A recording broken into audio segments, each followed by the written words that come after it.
Hi, I'm Chris, developer of OctoApp, and it's time for a new Octo version again. But before we dive into 3.1, as always a few words about the 3.0 release, in which I added support for Bamboo and Lego machines. Over time I added a few small improvements, like for example support for navbar temp plugin in Octoprint. But most of my time, by far, went into support tickets and hashing out issues with the new Lego and Bamboo integrations. While it worked well for most people, it took a lot of my time to figure out issues that some of you had.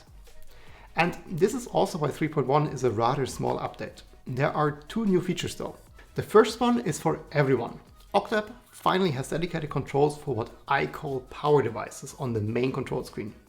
Power devices are everything you can turn on or off on your printer. Mostly lights, but it could also be an exhaust fan or other things. This feature had a lot of demand, so I'm glad it's finally here. If you want to use the old menu style controls, they're still there. Remember that OctoApp is fully configurable and you can simply hide the new controls. The second feature is for iOS only.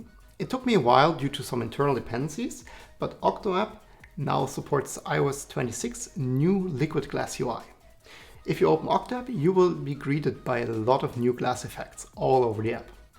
I think it looks great and I hope you like it too. My personal favorite is how the webcam image refracts and the glass buttons on top of it. And that's already it, OctoApp 3.1.